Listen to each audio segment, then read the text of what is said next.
morning. Good morning.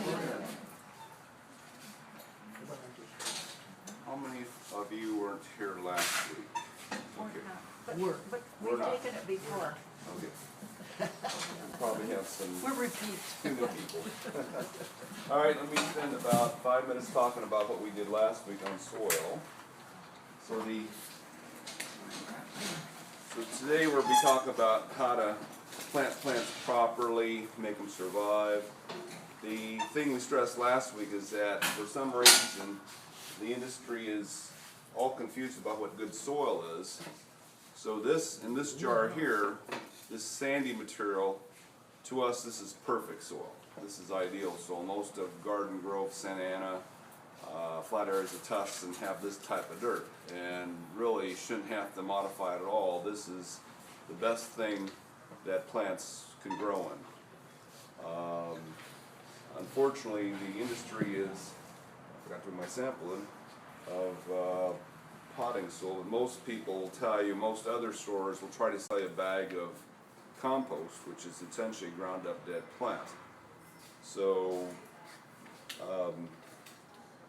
it's, we don't know why it is, because you go to college and you take a soil class, they'll first tell you that this is soil, this is good soil, and then when you take a class on how to grow plants, they'll tell you to grow them in compost, which is just a dead ground up tree essentially.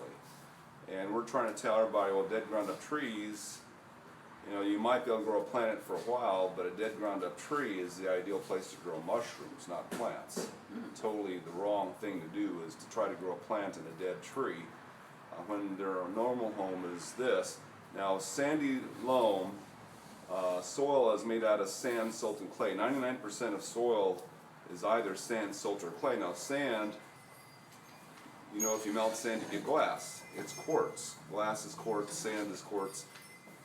Silt is essentially the same thing as sand, it's smaller pieces, also quartz. Clay has got silicon in it too, but instead of just being oxygen, quartz is silicon dioxide. There's magnesium, iron, which makes it turn brownish or reddish, aluminum, which makes it turn grayish. So that gives the soil some color, that clay part of it, but still it is primarily silicon with mostly oxygen and some other minerals in it. 99% of that soil, it's actually 99.1% of the soil, is pretty much mineral. So a plant's home is basically mineral. And you wouldn't mind living in a house made out of rocks, it's not a bad thing. But everybody else is telling you to plant plants in ground up tree, which is a source of the minerals that plants need to grow. It's like telling you, well, make your house out of hamburgers or chickens or fish and try to live in it. Well, it's not a good place for you to live. So the main thing that plants need to survive, we talked about this last week too, number one, we're going to talk about the roots, because the roots is the most influence you can give to a plant is how you treat their roots. They need a source of water storage. So the soil has to be able to store some water, because the roots, unlike the rest of a plant, the top of the plant up here is covered in wax, and there's little pores in it that let water out and carbon dioxide in and lets oxygen out. But plants are basically covered in wax above the ground, but below the ground where the roots are, they don't have that. So the roots can dry out, because they're meant to absorb water from the soil around them, so they're not covered in wax. They can dry out very quickly. So the soil's got to be able to store moisture around them. Number two is gas exchange. So the roots of plants breathe in oxygen, give off carbon dioxide, just like we do. So the roots of a plant act like an animal. They consume oxygen, give off carbon dioxide, so the soil has to breathe. Now the plant does create its own oxygen, but there's no transport system, so the chloroplasts that reside in the cells of the leaves and the stems that are green create oxygen, goes out the pores into the atmosphere, goes through the pores in the soil, and then the roots can breathe. So the soil has to be able to exchange air. Now, water storage is the porosity of the soil, and gas exchange is the permeability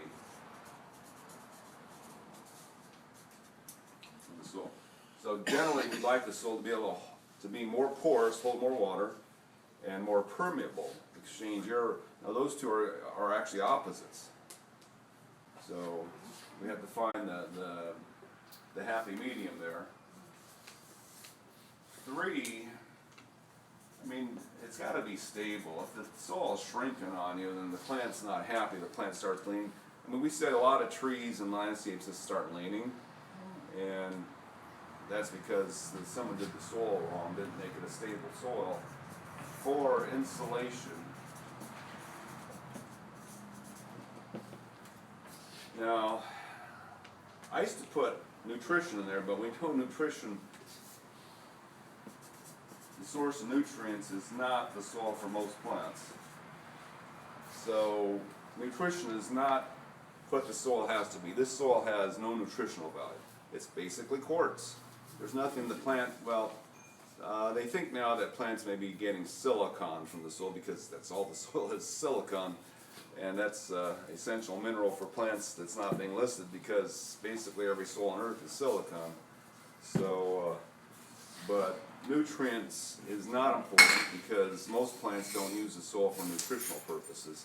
Next week we'll get in that a little more, but most plants in the world are recyclers. So the dead leaves that fall on the ground are recycled by the plant's symbiotic partners, which is a fungus that lives in the dead leaves and recycles the nutrients to them. So the nutrient value of the soil is not essential. Most of the plants we grow are not going to be taking nutrients out of the soil. Every potting soil out there you see, they always talk about, oh, we're more nutritious. Well, it's because they're selling you fertilizer rather than dirt. So that's what we think of most potting soils, is that they're selling you fertilizer. They're not selling you dirt or soil for the plant to grow in.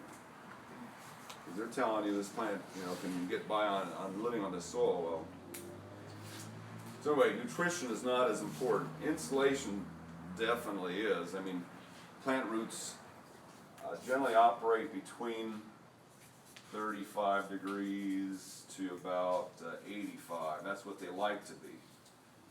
And generally, the soil here in California, unless you're on top of Mount Whitney or something, does not freeze. So soil is quite insulating. You have to go up to Alaska to get that frozen dirt. But here the soil doesn't freeze. And generally, even in the hottest areas, it'll stay below 85. Now, if you're in Palm Springs, it probably will get a little hotter than that. How far down are you talking about? Well, the rooting depth of plants. So, if we talk about, say, an average tree, say it's 30 foot tall and wide, the rooting depth of plants is usually in the cities within the top foot of soil. So, when we were kids, they used to have illustrations of plants and show the roots to be exact opposite, mirror image of the stems and the trunk. That's not true at all. There is no taproot in nature unless the plant's living in a gravel bed in a river. The roots have to go straight down to find the water. But generally, because they have to breathe oxygen, they can't, in the city especially, they can't live much below a foot. So when you see the trees fall over, and you see that dirt come out of the ground, the roots are like that. They don't pull up much more dirt than that. And even in nature, they said the average rooting depth in a forest, the roots, 60% of the roots are in the top foot of soil, and the rest of them may go down to maybe 2 foot. 2 foot's about max. Now they do say in a gravel bed, in a canyon, they'll find roots 20 foot down. And a friend of mine who's a geologist says, yeah, they found roots 200 foot down in an earthquake fault zone. So if the rock is fractured and the air can get down, the roots will follow it. But they can't really go anywhere where the air and the water are not going. That's what they need. They need both oxygen and water to survive. I mean, it is a little funny. You look at some of the older books on how to plant plants, and I remember looking at the rose planting guide from the 1950s, and they'll have you plant the rows in the ground and then stomp on the soil as hard as you can to get all the air out. They said the air is dangerous to the roots. And now we know, no, you don't want to stomp on, you want to do the exact opposite, stay off that soil bed. You want as much air on the ground as you can for the roots, but they didn't know this stuff, back a couple generations ago. So that means then the thing about like little pockets of air or You stuff, want that's, that, yeah, that's not bad. That's good. That's actually very good for the soil. So, yes. When you have so many roots that you just don't want them anymore, and they interrupt your garden, how can you cut them off? Rototiller. A rotor- So in general, they don't like the modern method of soil preparation. They don't want you to till the ground. But the nice thing about tilling the ground is you cut off all those roots that are in the way. Because if you try to grow a vegetable garden next to a big tree, it's almost impossible. The tree's roots are there; they're stealing everything. So in farms, they talk about farms where they have the windbreak trees. They say that every 5 years they go along between the windbreak trees and the farm and trench it, cut off all the roots coming into the farm because those tree roots mess it up. That's the one bad thing about having a garden and trees at the same time, or any big bushes, is that their roots come in there and they mess up your whatever else you're trying to grow, because a lot of vegetables don't like that competition. So now you can always compensate for it. Because we had customers who lived in the lake forest area in the trees, eucalyptus every 10 feet. And they said, well, as long as you water 3 times a day, you can grow anything there. Just to compensate for those tree roots. So anyway, this is what the soil has to do. The way soil works, real quickly, is that in this jar, the sand's supposed to represent the tennis balls are supposed to represent the sand, the ping pong balls, the silt, the lentil seeds, which are flat, or the clay. Clay is little flat particles that are microscopic. The sand should be bigger in this illustration here, but the space between sand and silt are roughly round particles. Because they've been through a riverbed, they get beat up until they're rounded. So the space between there is about 1/3 of volume. So if you have round objects, the space between the solid objects is about 1/3. And that's how the air gets in. The more sand you have, the more airy the soil is. It's 1/3 air. Now the clay fills up all the gaps. Now clay has got a lot of little tiny gaps, but it turns out that permeability, size of the air spaces between the particles is very important because there's a lot of friction involved. So the bigger the space is, the more freely the air moves. Clay actually has more airspace than sand does. So, because clay is real tiny, lots of little tiny particles. Even though they're flat, they still have airspace between them. But because they're so small, clay is very non-permeable, very porous. So the way soil holds water is that water sticks one molecule thick really tightly to each soil particle. Now the bigger particles, that's just one little thin little thing of water around them. Clay, being a tiny particle itself, holds a lot of water in comparison to its size. They say clay molecules can be as thin as clay particles can be as thin as 28 molecules thick, but they're holding a 1 layer molecule of water around them, whereas sand, thousands of molecules thick, only one molecule layer of water. So clay soils, in 1 foot of clay, you can hold 2 inches of water. It takes 2 inches of water to saturate that 1 foot of clay. Sand, less than 1 inch. So clay holds more than twice as much water as sand. Now, our soils here, there's no soil in Orange County that's totally clay. So there's always sand mixed with it. Now you go up in the hills here, it's sandy clay. You go into Fountain Valley, it can be solid clay. So it turns out that if the clay makes up more than 33% of the soil volume, because that's the spaces between the particles here, actually about 36%, then you've got a clay soil, because the clay fills up all the gaps between the bigger particles, and the air can no longer get through. Even though you can have like 50% sandier soil, but if the rest of it's clay, it doesn't breathe. So you still have a clay soil. So it doesn't take much clay to mess up sand, but on the other hand, you can break up any soil in Orange County by adding an equal volume of sand. You just increase the sand content and the clay starts to breed. So, okay, so that's soil.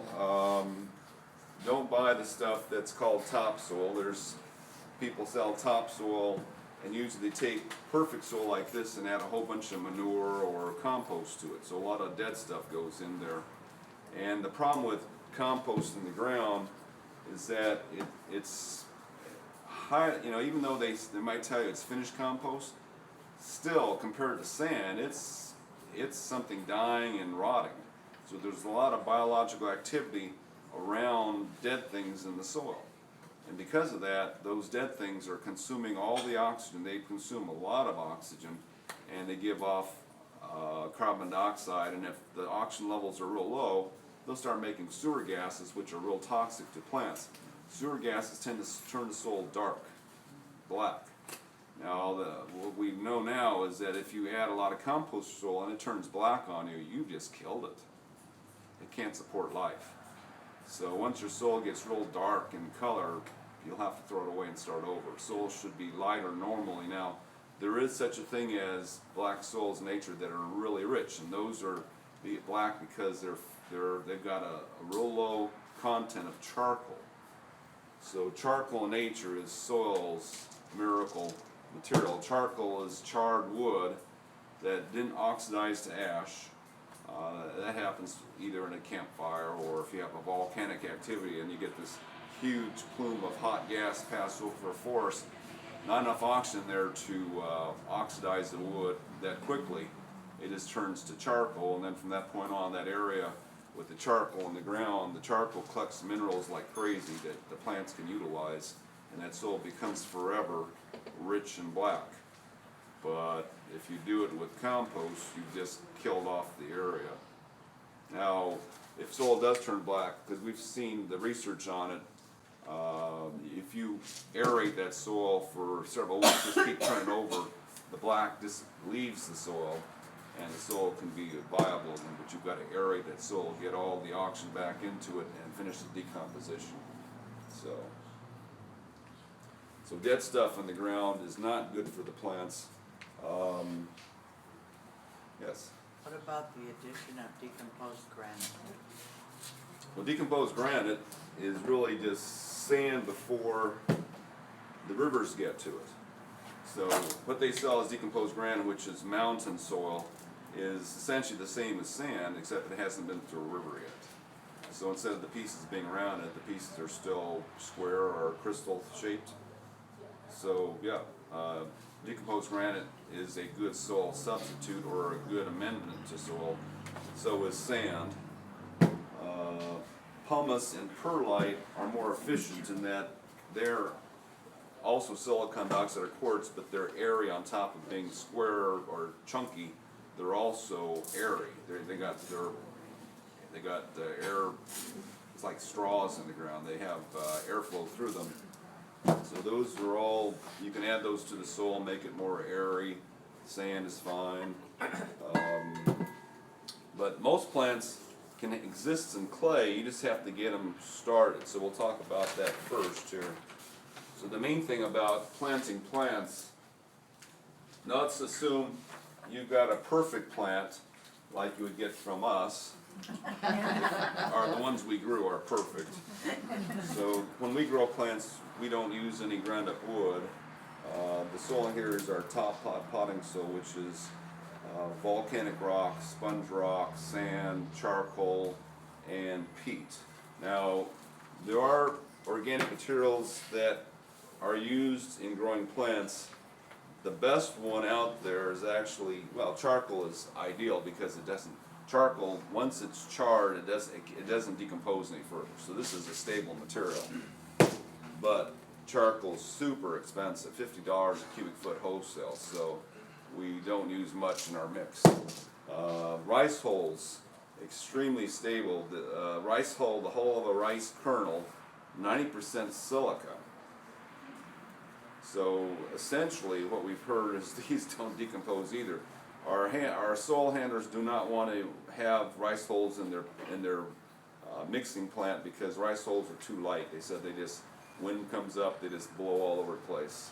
But some products do have rice holes in them, which is very good. So if you want something lightweight that doesn't decompose, rice holes is quite good. Peat, not quite as good as rice holes, but we use peat because it holds water better than any material known, or it stores water better than any material known. Now clay actually stores water better than peat, but it won't let it go. Peat will allow all the water to be sucked off by the plant's roots. Peat only lasts about a year, well the book says 5 years, it loses its structure within a year, but it doesn't seem to cause trouble. So the products we think cause trouble, you know, if you have a bucket of water, you stick peat in there, because peat's been sitting in a lake for 10,000, 20,000 years, nothing happens really. I mean, it does break down, but it doesn't break down so fast that it makes the water smell. So you can put peat moss in water, nothing happens. Even coconut coir, you can stick that in water, not much happens either. Coconut coir, the husk of a coconut ground up, is so slow to decompose that it doesn't seem to cause trouble in water. But a lot of plants right now in the nursery industry are either been grown in ground up bark or ground up wood, and you put this in a bucket of water, within a week it smells like a sewer. It decomposes too fast. So in the hothouse trade, where they grow hothouse tomatoes and things like that, they use a lot of these materials to grow plants, and they're acceptable. So they've already said coconut coir is acceptable, peat moss is acceptable, rice hulls, charcoal, all the materials on the left side there are acceptable materials. Ground up bark and wood are not to them. They said those, they can't predict how long they'll last, how long they can serve as a growing medium before they go septic on them. However, almost every plant in the United States in containers are being grown in either bark or wood. Sometimes they use, there's a few places they use peat moss, which is more expensive. But almost every plant you buy, and we sell them too, I mean, we sell plants that we don't grow ourselves, are either in ground up bark or wood, and the hothouse trade knows this is a no-no. You just can't grow crops in it and expect to get anything out of it. Now the people who grow plants in containers only grow them for sometimes 1 to 3 months before they sell them. And they never see the end product. And sometimes the plant won't die for 3 years, sometimes it won't die for 5, and sometimes they don't die, they just don't do that well, so they don't see the end product, and they don't care, apparently. Hopefully we can change the industry so that they do care about what their plants look like after 4 or 5 years in the ground. But apparently right now, the research they're getting shows that this is a great growing medium for nursery plants. And no one seems to want to change that. So hopefully we'll be part of that. Now, one thing about plants is that some plants, well, we know that there's a wide range of how much oxygen the roots need on plants. So some plants, roots survive with very little oxygen. Some plants need a lot. So I've put on the table here plants from the two extremes, so you know what you've got to work with. So plants on this end, you buy them from any nursery, you probably won't have any trouble with them, because their roots seem to be able to handle low oxygen levels. So the Eugenia plant, which is in the myrtle family, same family as eucalyptus, same family as the guavas, leptospermum, we don't see that many losses on those. Palm trees can handle low oxygen levels. Now, truthfully, I've started to see more and more palm trees die, because we get a lot of palms in through the big box stores from Florida. Florida has the perfect weather to grow palms unless a hurricane goes through. But because Florida's not allowed to send dirt to California, they grow them in straight bark. And I had a neighbor once who lost all his pygmy date palms 10 years after being planted. And we couldn't figure it out, but now I'm looking back and I go, okay, that thing had a lot of bark right underneath the trunk. Probably killed it. It was in the ground for 10 years and then it died. Same thing, I have a sago palm in my backyard that did really well in the ground for about 5 years, and then it died because it was planted in a bark mix. All its pups that came up on its sides were fine. The central plant died because it was smack dab in the middle of the bark. So apparently it depends how much bark's around the plant also. Daylilies, we've never seen daylilies die from being in ground up wood or bark. So don't worry about those. Here's another plant in the myrtle family, bottle brush. Most daisies seem to be fine. So this is a mom, but most daisies, we don't seem to have any trouble with those. Now this plant might have trouble. This is a canna lily. However, canna lilies, because of the way they grow, they're heading out of this dirt.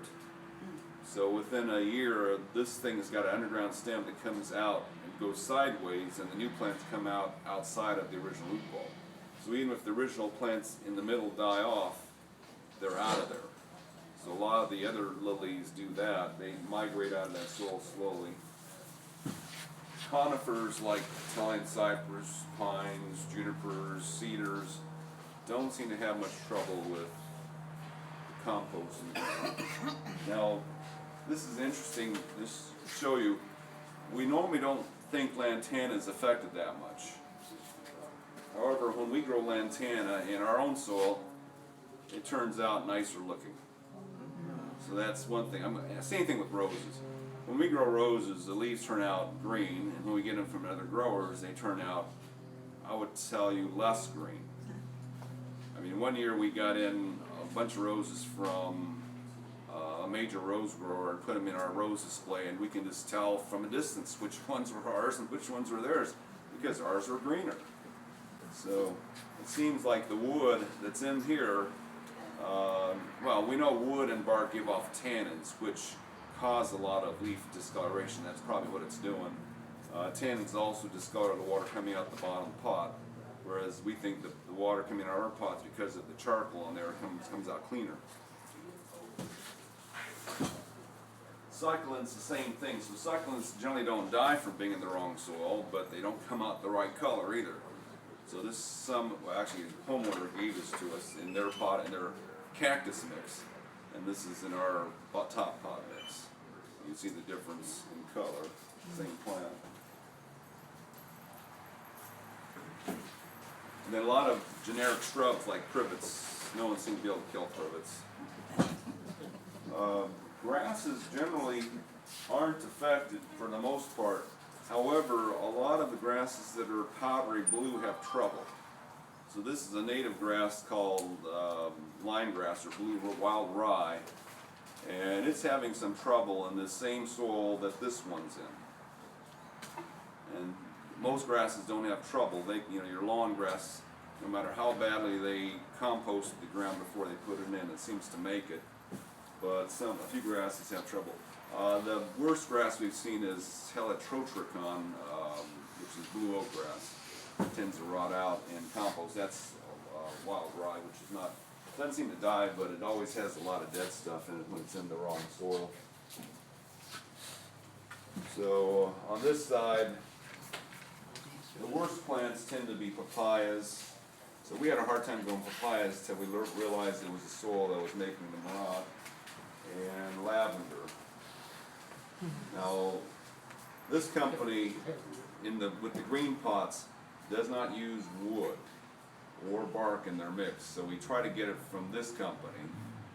There's one other company around, well actually there's 2 or 3 growers in Southern California that don't use wood in their mix. And if you look at the soil ball carefully now, some companies, they grind up the wood so fine you can't tell that it's not peat moss. But we know this company does not use wood in their mix, and their lavender tends to make it. The most sensitive lavender tends to be the English lavender. If you want to grow English lavender, get some seeds. And when we grow English lavender from seed and put it in our own soil, you can't kill the stuff. But you get it from any other grower, stuff just rots out within a year. It just, branch by branch, it just dies off. But if you ever want to see something unique, just grow from seed, you can't kill it. So, Gardenias have been trouble. Usually they take a year or two to turn yellow and die. Now the plants with the yellow tags nursery is Otto and Sons Nursery, and I would tell you this has a good chance of making it, because Otto, even though they use wood, it's redwood shavings, and redwood shavings take about 7 years to decompose, slower than peat. So their plants seem to do pretty well, although we still lose. I tried citrus from them once and avocados, and that doesn't work.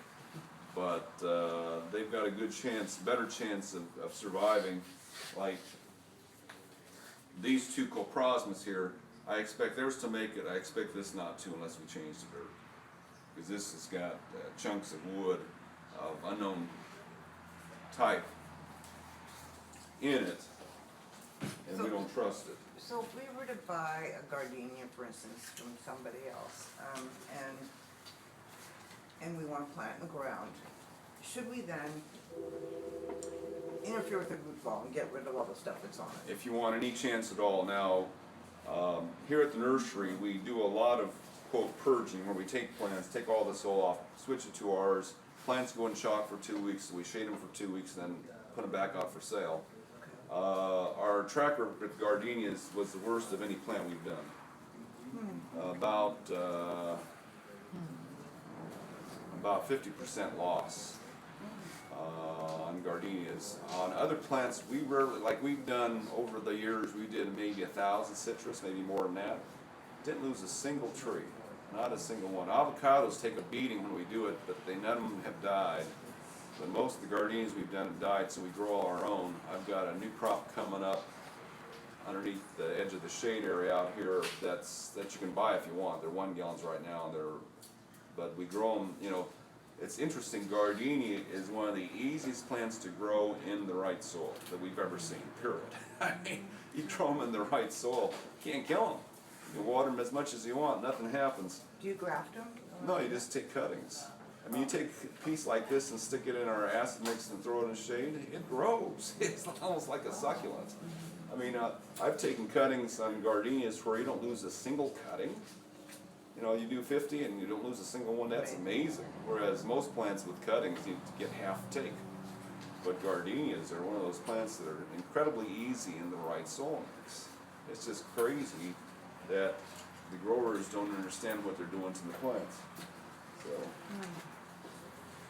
Now, flax plants have had, 40 years ago, flax plants were unkillable. You see these flax plants 7 foot tall, 7 foot wide, just monster plants.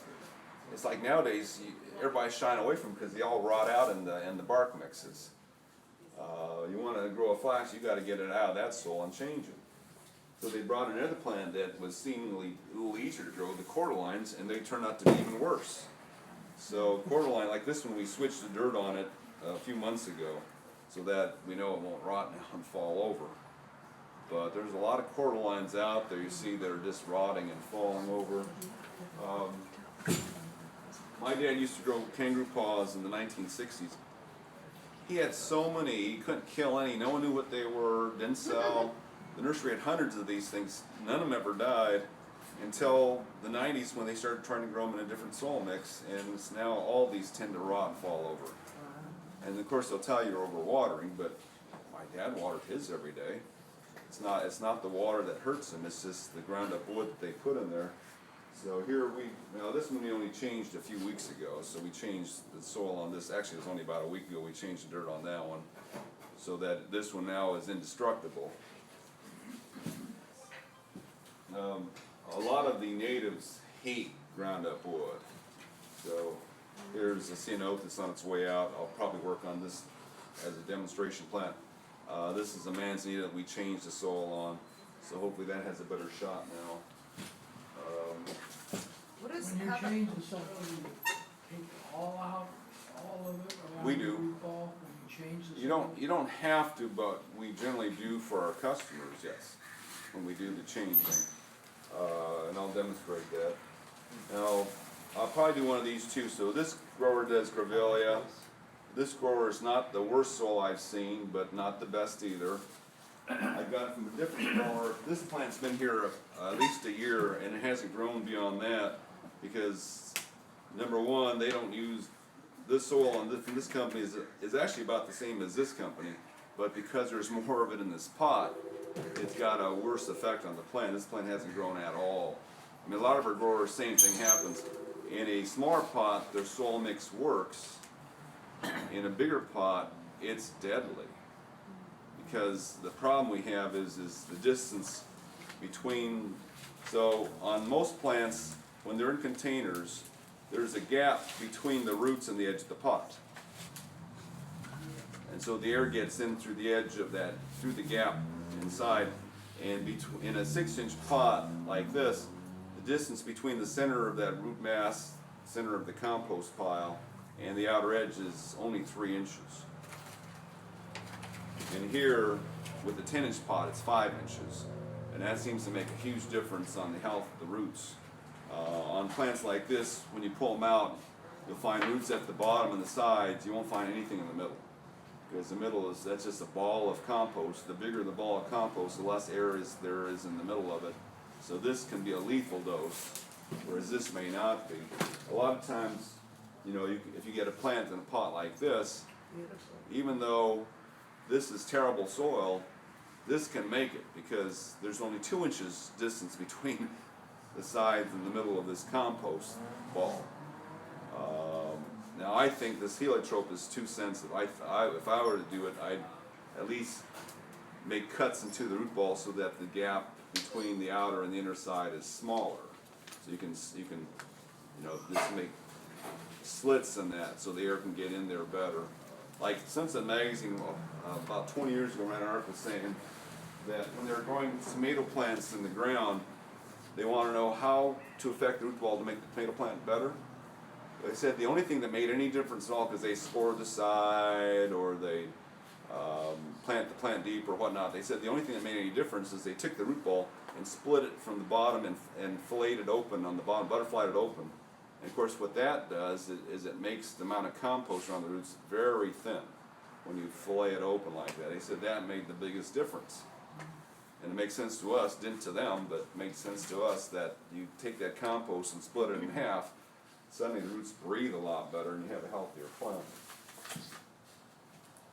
Now just so you know, most indoor plants nowadays, especially the small ones, pure peat. Now this one's in peat mixed with wood, but a lot of the growers use pure peat because pure peat, the plants look great when you sell them. They hold water like crazy because it's peat moss, but within a year and a half that plant is dead because pure peat turns back into a peat bog, which is, no air goes through there, holds too much water. So you've got to take the plants out of there, change the soil on them. Now the nice thing about indoor plants, you can do a lot of work on them and just put them back on the shelf in your house. There's no stress indoors, or very little stress indoors, especially water-wise, to a plant, because the sun's not that heavy inside the house. You're not exposed to the drying winds or anything like that. So you can do a lot of work with indoor plants, really mess up the roots temporarily, and they'll be fine.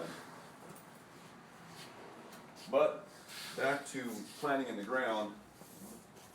Let's assume we've got a perfect root ball, one that we grew, and you want to, say, put a big tree in the ground. So if the container is much deeper than this 5-gallon, say you've got a 15-gallon root ball, this 5-gallon root ball is only 10 inches deep. Well, generally, the soil, if you have normal soil, it'll breathe. Now, if you've got clay soil, it may not breathe 10 inches deep even, so you might have to do some modifications. But if you have a 15-gallon root ball, now you have a root ball 15 inches deep. And the problem with that is those roots in a city would never have been that deep. You get a 24-inch box with roots 20 inches deep. What happens when you put that in native soil, everything below, say, 8 or 10 inches just suffocates and dies. So you end up losing most of the roots on your tree. So the tree you put in the ground, you water it good, the tree sits there for a couple months, doesn't do anything, and then as the root system regrows near the surface, enough roots to then grow again, then the plant starts growing. So it just stunts them a long time. So the main thing we want to do when we grow plants is make sure the air can get down to the bottom of the hole if the soil can't do it. Now again, if you're in Santa Ana, the soil's so sandy, you may be fine just by digging a hole and dropping it in. But if the root ball is unusually deep, or you've got clayish soil, then what you want to do is make a nice wider hole. Now you have some options here. So the main thing you don't want to do is take planter mix from another nursery, which is ground up wood, mix it with this and drop it in. That's like the worst thing you can ever do with a plant. You just put a bunch of dead rotting things in the hole next to it. It doesn't have more air. It may have more oxygen for a few days because you've aerated the soil, you've put a lot of flaky things in the ground. But once the stuff starts rotting again, then you go into, instead of being neutral, you go into oxygen deficit. And the plant turns out worse than it could ever have turned out. I mean, the first article I read when I became a certified nurseryman back in 1979, or might have been 1980, the head guy in California Associated Nurserymen gave me a research article showing that the ideal amount of compost to put in the ground around trees when they're planted was 0. And I remember that article because I thought, boy, this is against everything I've ever been taught. But, you know, that research was right. And this research was done in Florida in sandy soil on top of that. But anyway, so to make this soil airier to the bottom, now the U.S. Department of Agriculture says, and because I guess most parts of the country don't have the same materials we do, they said stick a 2-inch perforated PVC pipe in there, fill it with gravel, and you'll keep the airflow to the bottom. Now, I'm not seeing in our suppliers 2-inch perforated PVC. They have the 3-inch drain pipe that's perforated. So you can stick that in there, and if you have a box tree, you put one on each side. Air can move about 6 or 8 inches in all directions from the pipe. So one on each side is adequate. So that's one way to do it. A friend of mine who's a palm specialist, who is a landscaper, they like to put sand in here, just fill with sand. In fact, when the LA airport was planted back in the 80s, I think it was right before the Olympics in '84, they put a whole bunch of palm trees and other plants in there. They said it was real odd looking because they had the cement trucks working with the palm tree planters, and they were filling the holes where the palm trees are planted with wet sand. Not concrete, but wet sand. Just pour it in there. So that's another way you can do it, just put really permeable soil back in. Sand is a little better than decomposed granite, it costs a little more too. The other thing you can do is you put our potting soils in there. So our potting soils are even airier than sand is because they're generally mostly volcanic rock and sponge rock mixed together, or just in the case of our acid mix, just 50% volcanic rock. This is volcanic rock, sponge rock, sand, charcoal, and peat. So if you can put those straight in the hole. Now, in theory, it's always better to mix what you have 50-50 with the soil around there to make it a halfway house, but it's not essential. We have a lot of landscapers who are lazy, just backfill with straight our soil. Said they have no problems. And I've talked to soil scientists, they said, no, there's no problem with that, just put it in straight. And so what happens is this keeps the roots of the tree alive better. Now we don't like to go below the root ball. And the only reason for that is if you soften the soil, if you break it up below the root ball and you water it, sometimes all this stuff liquefies and shoots out the sides and the plant drops down, you can't pull back up. So it's better to leave the bottom hard as a pan, a hard rock, if it's that way. Just leave it alone. Again, roots don't go much below a foot in the city. I mean, I've dug out trees with trunks this big, roots that big, but none of the roots are deeper than a foot. So generally, if you're a foot deep already, don't worry about it. Don't go any deeper than that. Just do it around the sides of the plant. So what will happen is the roots will stay alive, they'll come out into this area, and then into the native soil, a few inches where they can breathe, and then they'll find the level in the soil that they breathe naturally, which is probably going to be less than a foot. and then they'll get going, but at least you've saved their root ball. So if this soil is decent soil, then that's the way we do the planting. And the nice thing about our soil and sand and things like that is that because they essentially don't shrink. So this plant has very little chance of shifting unless the root ball comes with this too woody or flaky with compost in it.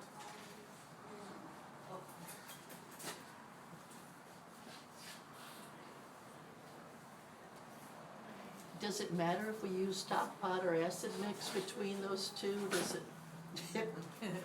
Not significantly. They're similar products. The acid mix is 50% peat moss, 50% volcanic rock.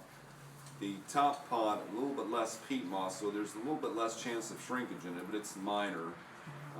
It's 1/3 peat, 2/3 of it are either sand, volcanic rock, sponge rock, and charcoal. So the acid mix will hold a little more water? a little Right. more- So if we have A little plants. bit. It's not a whole lot. Okay. And the ground holds more water than that either one, so it's not that big a deal. Okay. The main thing is you're trying to get air in the ground. Now, the most important thing when you plant anything, either in a pot or ground, that first watering, because if this soil around here is dry, you can build a basin, and we like to build a basin just outside that root ball, and water in here. An inch of water going straight down will soak through about a foot of soil. But you've got to get the soil around here wet too. So first time you plant water as much as you can stand it. You won't overwater it, but you got to get it wet. I mean, they said Caltrans had so much trouble because they've got no hoses out there in the middle of the freeway. So they found that they would take each plant out of its container, soak it in a bucket of water first, get it soppy wet before they ever put it in the ground, because it might be hours before they turn on the sprinklers again. And we know the farms, when we see them plant their fields, they got those, most farms use drip irrigation in Orange County. But we notice right when they plant their fields, they got the overhead sprinklers going. They drag out all those lines out there for like 5-6 hours, just continuous light watering, because they got to get that soil wet a foot deep for those plants to get started. So when you dig the hole, and this is what we do in my garden, is before we even put the plant in, we fill it up with water and let it go down. That's fine. And then the second time we put the plant in, but it's still in the pot, so that, and it takes a little bit longer to drain down. And we do this several times, and that way I think if the roots are gonna go down deeper, there's water for them. Right. You want to make sure the soil is really nice and moist. Yeah. The only bad thing about that is if you're working with wet soil, the air pockets are less likely to, it's easier to squeeze out all the air in the soil. Now if you have real sandy soil, don't worry at all. Yeah, or if we add some of this stuff. True. Yeah, that takes care of it, But yeah, in clay soil, ideally you don't work with it wet, because then it becomes less airy. It tends to, all the air pockets that are naturally in that clay soil tend to leave it. You work, when you're kneading wet clay, all the air tends to leave it, so be careful with that in heavier soils, but in light soils, sandy soils, don't worry about it too much. One interesting note, if clay is totally dry, it's lighter than sand, because there's less material in clay. But when clay is wet, it's heavier than sand, so clay soils are considered heavy soils because they hold too much water, a whole lot of water, and it makes them heavier. Sandy soils are called light soils only because they don't hold as much water, probably because they're easier to dig too. The shovel is not so heavy when you lift it. But dry sand is heavier than dry clay. Okay, so planting plants, that's what you do. If you have a lot of our mix around a plant that's marginally bad soil, it can help it out a lot. You Of course- just dig it in? You can dig it in or put it straight on the sides. But you don't have to pull the plant out of the ground and then start over and put it back in? Oh, this one you're just planting, initial planting. First time. Now, if you've got a plant already in the ground, we don't like to fool with them that much, and we'll talk about that next week, but you can modify the soil around an existing plant, but there's some rules you have to follow, and that's next week's class. I'm gonna clear this table off. What's the name of the class next week? I thought this was a big. Watering, fertilizing, mulching, and replant syndrome. Oh, no. Look, let me clear this off very quickly, and then I'll show you how we change the dirt on the plants here. While you do that, can I ask you a question? In hugelkultur, you know, they put logs and all that to decompose in there. I mean, I don't like the idea of it when I look at it and see the YouTube videos, but what do you have to say? Something dead in the ground I wouldn't do. Yeah. That's not sustainable. So, The answer is bad idea. yeah. Have you visited anyone's yard who has that? Hugelkultur? No, I don't think so. Now, a lot of things work the first time. Like, I talked to the E.B. Stone salespeople who sell ground up wood and soil, and they show me pictures of their garden, right, of course, when they first plant them. They're gorgeous, Right. because ground up wood works for a time, but come back a couple years later and look at it, either they have to put in all brand new product, but the same stuff is not going to work year after year, because that stuff becomes, essentially a peat bog is what it's turning into. 100% organic matter. I mean, on the East Coast, there's a lot of homes. Oh, I forgot to mention. So when you first plant something, we usually fertilize it too. So two good options.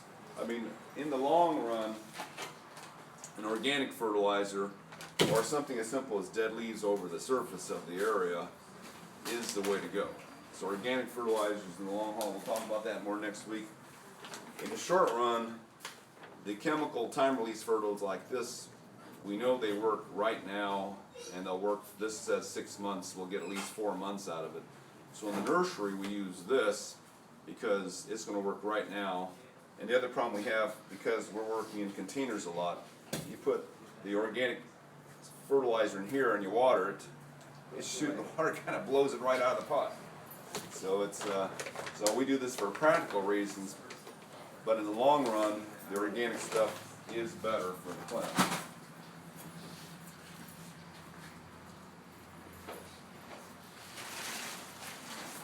I'm just going to drape this over so we catch some of the dirt. Are we in the splash zone? Now, whenever I use potting soil, generally we put it in a bucket first. I hate reaching into a bag to pull the dirt out, because then your sleeves get covered with peat moss dust and soil dust and all that. So we have a lot of these around the store that we're always planting. I mean, there's not that many nurseries you can go to that actually grow a lot of stuff on their property.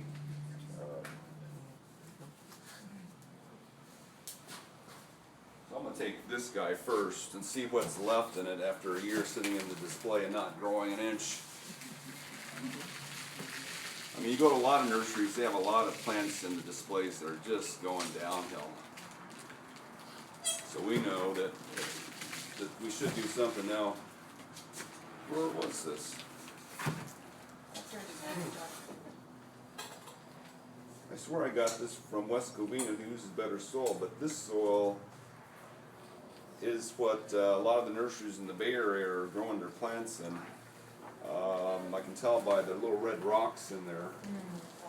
So a lot of nurseries up north are using what is called redwood grind. Instead of redwood compost, which is flaky, they take redwood and just chop it super fine so it looks like peat. And they put these little red rocks in there. I guess there must be volcanic rocks. And a lot of their stuff just goes after, the nursery I still buy from Monterey Bay, because they have some really neat plants, almost as good a selection as Monrovia Nursery. But they use this soil. And in my yard, any susceptible plant, I've grown their daylilies. Their daylilies, daylilies again don't care about the soil quality, so then none of those have died. But I grew their pittosporums, their escalonias, a bunch of their plants in my garden. This is back in the early 90s, and every single one of them was dead within 3 years, except for the daylilies. So we know that this soil mix doesn't work very long. For them, in the nursery, it's great. They love it. But I can't talk them out into changing, of course, because they don't like to change. No one likes to change, apparently. So, does Monrovia use decent soil? No. Monrovia used to be the best. Yeah. Back in the 60s and 70s, they were always apologizing because they said, we have the heaviest soil in the trade. Because they were actually using real dirt in their pots. I mean, when I was a kid, my dad grew everything in this soil, and a 5-gallon bucket, which were bigger than these. This is really a 3.3 or 3.8 gallons. The 5-gallon buckets weighed about 40, 50 pounds with this in there. So they had to make it. They wanted to make it lighter, and the first thing they did is mix this with redwood sawdust, and that worked pretty well. Until the redwood trees became a lot scarcer, and now redwood prices got too high. But Otto still uses redwood, even though it's pricey. It's always worked for them, so they continue to do that, and I commend them for that. One of our other suppliers, who used to be our best, Suncrest, did the same thing until their grower got old. They hired a new grower, and now the new grower uses this. And the sales rep complained to me, says all the plants are dying in the displays. So what is Monrovia using then? most of it's just ground up bark. So the bark in the trade, the stuff we used to have for landscape use is getting uglier and uglier because all the nurseries are following Monrovia's lead and using the nicer bark pieces, the more rounded bark pieces as a soil mix. So the stuff that we sell as a ground cover now looks all shredded up. It's just like wood and waste and all that. Because the other bark has found a more expensive use and use in containers on plants. But I've talked to college professors that are teaching this and said, "Oh, you can't," because I told them that we grow our plants in real dirt, and he told me, "You can't grow plants in dirt. You got to grow them in compost." And because they're being taught that, all the new growers are being taught the same thing. And nobody goes back and does the original research again to show that ground up bark is not a sustainable mix, but they don't seem to understand that.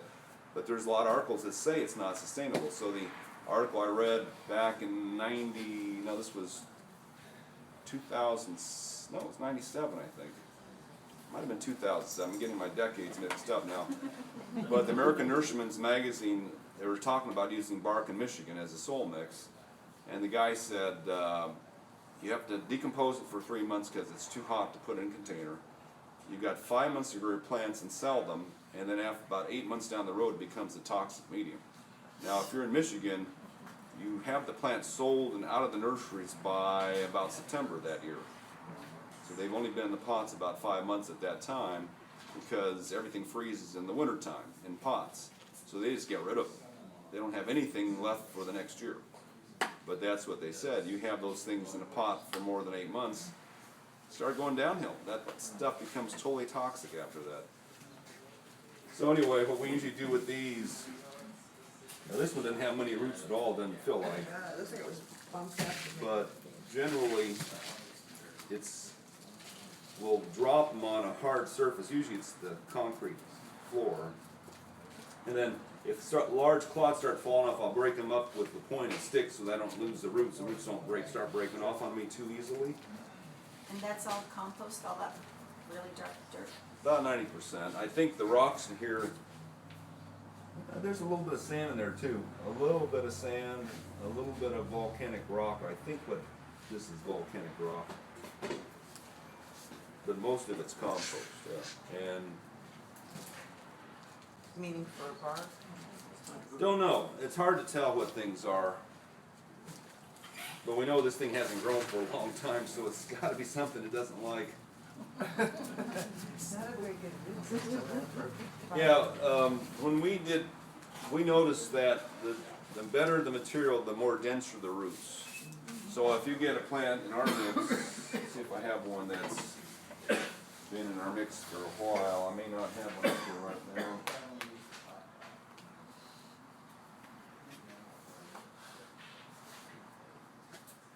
This has been in here about 2 months. That may not be long to show much root. Yeah, it didn't show much root yet. It's still more than that, right? Yeah. It was wrapping around it. Yeah. Pretty good to me. I mean, this has only been in here about 2 weeks, maybe 3. Not quite there yet. We just put these on display to sell. I didn't bring a big one in to show.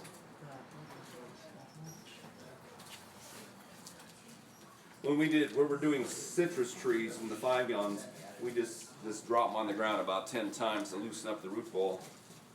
That seems to damage roots less. Now, the least way to damage the roots, or the most gentle way, is to get your hose out, put one of these on the end of it, turn it so it's a little sharp stream, high pressure, low volume of water, and just go ahead and carve just blast the soil off there. At our old store, we had so much land that we just took the plants to the back of the store, hosed them down, faster and gentler than doing this. But with our small nursery now, we don't have any place to put all this dirt, so we just knock it off and throw it into the trash can, or all the water. In fact, water. If you want to do it, you can just put it on your lawn. The lawn loves compost on top of it. So and lawn loves dirt too on top of it.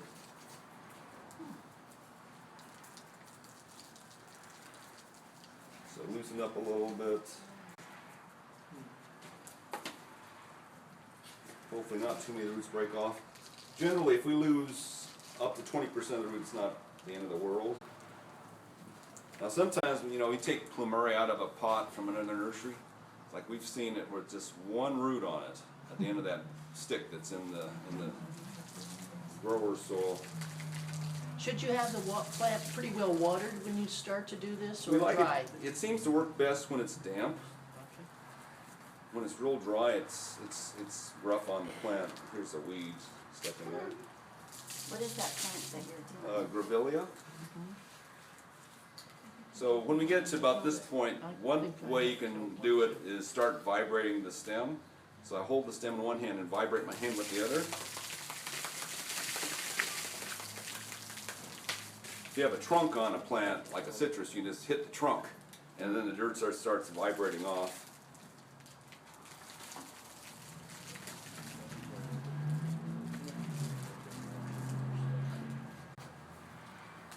This is pretty good. The roots are holding on to chunks of wood, and I hate to pull those off. It'll pull the root off too. So this may be as far down as we go now. At this point, if y'all was at outdoors, I'd probably blast and see what I can blast off with water.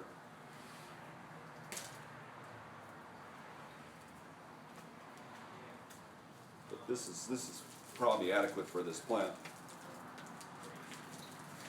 And then what we'll do with it is put it back in the same pot with better dirt and sell it about 2 or 3 months from now when it recovers. You put it in the shade next, you said? Right, we'll put this in at least half-day shade. So at our old store, we had this little canopy out in the middle of nowhere that was about 10 foot across with the plants underneath it. Sun would come in the morning, sun would come in the late afternoon, but not midday, and they would recover very quickly in there. So they can still take some sun, but not a full day of sun. How do you keep the soil from leaking out the bottom with the holes? Do you put anything in, like rocks or? Well, some of it comes through, but our potting soil, because there's so much volcanic rock in there, it doesn't come through. Now, you can use sand instead of our mix. Sand is about as good a potting soil as you can get. But with sand, if you have any holes in the bottom of that pot, it just goes through like an hourglass. So It do you doesn't put stop. something over it, like a Piece of coffee paper. filter or? Yeah, paper, Like a screen newspaper. or I use newspaper. Sometimes it dissolves in a while. So, but with our potting soil, yeah, the holes can be pretty big and it really doesn't go through. Now I try to distribute the roots. They're hanging in the middle here. I try to distribute them. Sometimes I'll put a mound of dirt you know, either in the hole in the ground or in the bottom of this pot to spread the roots out a little bit. So you wouldn't think of maybe putting that in a smaller pot to establish these roots before you put it back in the same size pot? Well, I'm just doing, I've gotta save Yeah. someone's plant today, and I'm trying to think about, well, as long as the soil is good, too much of a good thing is not bad. okay. Most potting soils, the more you use, the worse it gets. Okay, So, so, because most potting soils are compost, and the more compost you get in one spot, like there are rules for, you know, other potting soils have to have rules. You don't make the spot too big, because if you have too much compost there, it's going to kill the plant. So they always tell you, well, don't use too big a pot because, you know, they said it holds too much water. Well, no, it doesn't. There's no oxygen left in those potting soils when you have that much in one spot. So you can't use very much of their potting soil and keep the plant alive. Whereas in our soil mix, the more you use, the better it is. okay. We try to get plants in the big containers faster because a lot of them just take off when they got the room. And then you have to do double the work, right? Right. Well, this is a rose that's sentimental and it looks so close to death. I said, no, you need ER right now, you to a doctor. And I said, I don't know if I can save it, but I've got a couple of things that'll help. So, Yeah, sometimes in a rose, the problem is you have so much dead wood left yeah. that the rest, the living stuff can't make it. So that's what happens on some. So if you trim off all the dead stuff you can find, the living Yeah. stuff has a better And chance. how about tipping the roots? Should I? Not if they're healthy.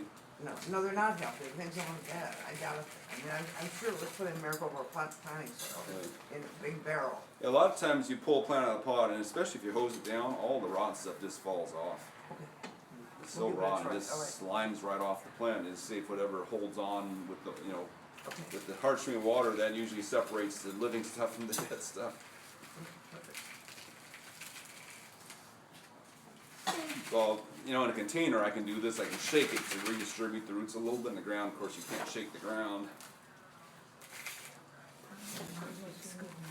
Yeah, I like this. The ground shakes for you, right?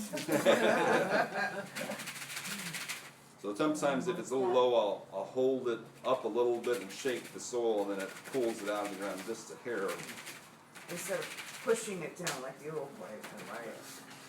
So that one's fine. I mean, it's interesting. Sometimes we're working with some plants, and the moment you get the dirt off, the plant looks a lot healthier. The moment you get the grower soil off, it's like they've been holding their breath all this time, and you get them out of there, and suddenly they look better. That's exactly what I thought when you had it all done. It looked happier. Because I was first taught how to do this by a soil scientist. We're working with papaya plants. He told me to bring the hardest plant that you have to grow, and the papaya leaves were like this. And as I was working with it, I was working with the ice pick, just carefully moving our potting soil, which at the time we were using super soil on these. And as I was working, I noticed the leaves were suddenly going like this. I'm going, it just looked happier. He asked me, what do you think? I said, the plant looks happy now. And that's just because I was taking off junky stuff. So it's amazing what happens when you do it.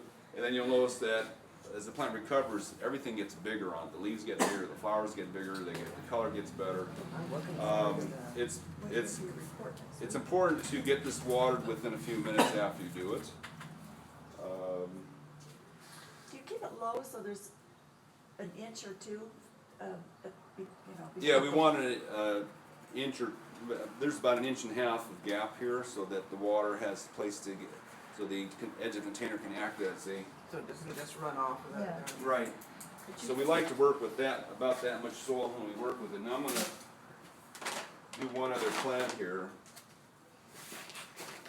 Get rid of this soil for a second. So nice and tidy. I wish it would be easy to do if you do it like this at home, so nice and tidy.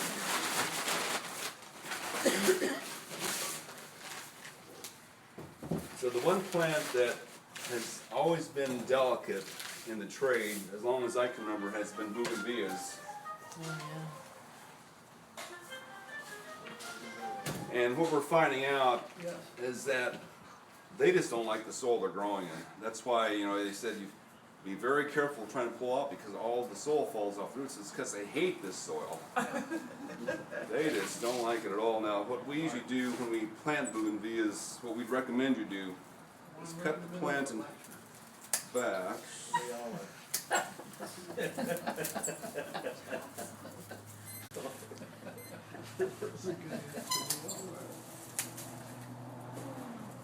So we have a couple bougainvilleas out by two sides, our two entryways. And we did them about 1 year ago from a 5-gallon bucket. And I had my new employee wanted to get him introduced in this concept. So I had him take them out there and just told him cut them in half and then bare root them and then put them in the ground. And he was panicking. He says, "No, it's gonna die. It's gonna die." But anyway, we had him do it. And what was this grown in? What medium is that? It's got some real dirt in there, but there's a lot of wood shavings in it. So, I don't, what company was this? Well, this is actually West Covina, which we use a lot because they're one of the few growers who actually uses real dirt. Looks like it, yeah. But they use a lot of wood in there too, but, I see some little white things too, there's some kind of fertilizer or something. well, they got some time-release fertilizer that's yellow, and they have some, looks like volcanic rock in there a little bit. So when you said you had your new employee plant the bougainvillea bare roots, so you didn't add any of the top pot, you just, Well, the soil here is pretty good in the ground. The surface isn't quite hard enough, because if it was the floor, this would be breaking up better.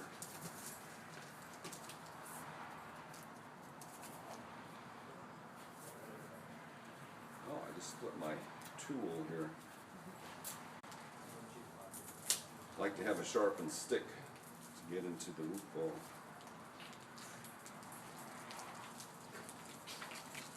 So anyway, we bare rooted it and put it in the ground, and I told him that the plant was going to start dropping leaves within a few days, and he was panicking.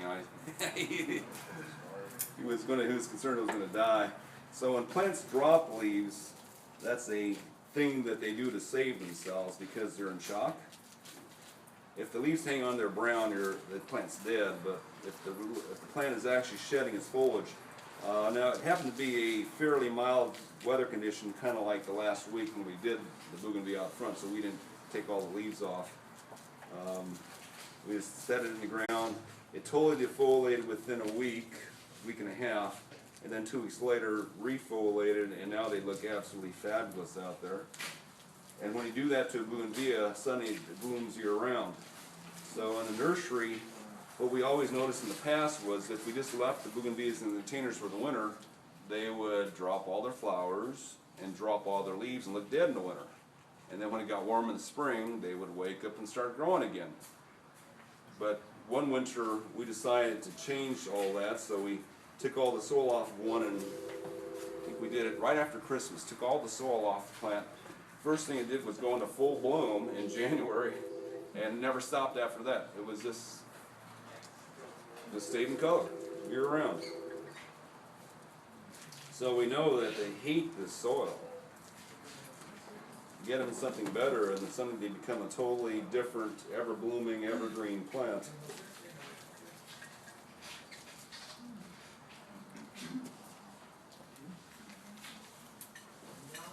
If I can break this up.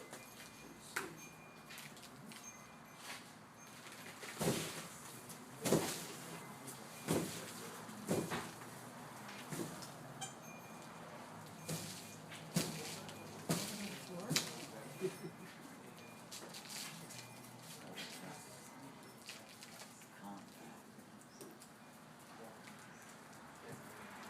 Of course, here at the nursery, we can just set this particular one in the shade for a couple weeks, and it won't even drop the leaves if we do that.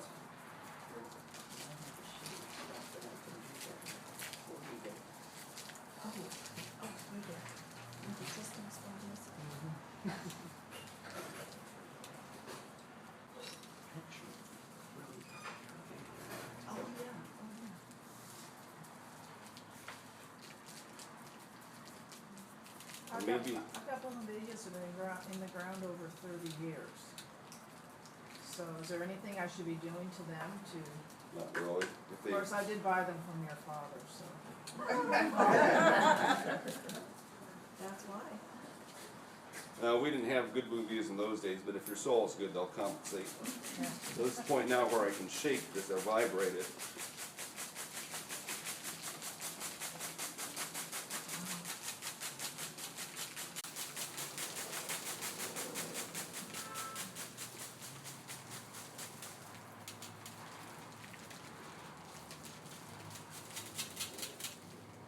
We're losing quite a bit of the root here, so this one may defoliate on us.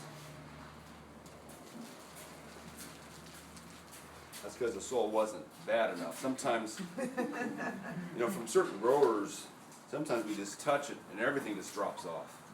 The roots just won't hold on to it at all. Yes. How critical is it that you get the root ball at a certain level? Because sometimes they'll say it should be a little above the dirt level. To us, it's not- I was worried if I get it too deep or too high, does that matter? It's not as critical as they will tell you. The problem is if you bury compost in the ground, it becomes deadly. So with the soil balls that they're using, right, you have to keep them at the surface, because if you bury you cover the compost with, especially with clay soil, then it traps all that bad stuff in the ground. It can't breathe, so that causes more trouble. We're not finding it that critical on most plants, as long as the soil above the root ball can breathe. So, because like bougainvilleas, gardenias, a lot of plants are grown from cuttings. It's just a stem stuck in the ground, so they can root through their stems. It's not. If you use your soil, then it's really not a big issue. You can just Right. plant it up. Because back in the 80s, I had noticed, well, across the country, in other areas where the ground freezes, they plant roses a foot deep into the ground. They put the crowns a foot deep. So I did that back in the 80s, and they look fine. Buried a foot deep below where they were originally. So they had rooted out through all their stems, is what they did. Right, you lost the graft probably, right? No, You didn't lose the graft? no.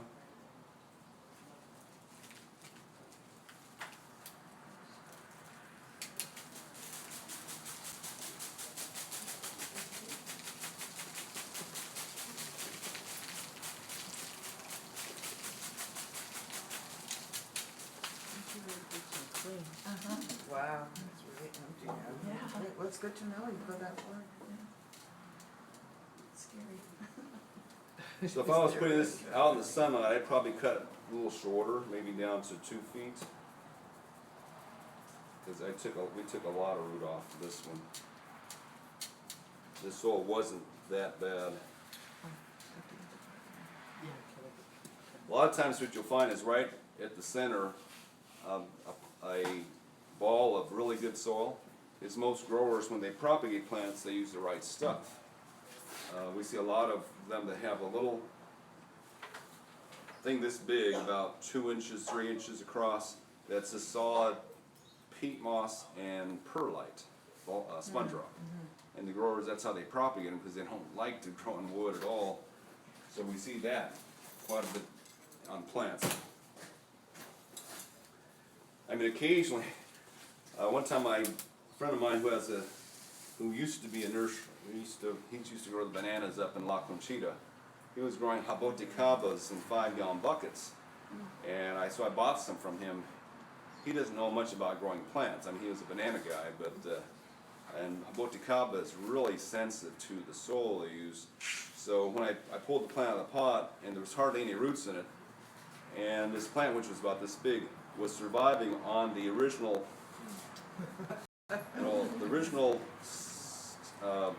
column of perlite and peat moss right in the center, where all its roots were. They weren't going at all into the soil he had put there, because he was using wood shavings and sand as his mix.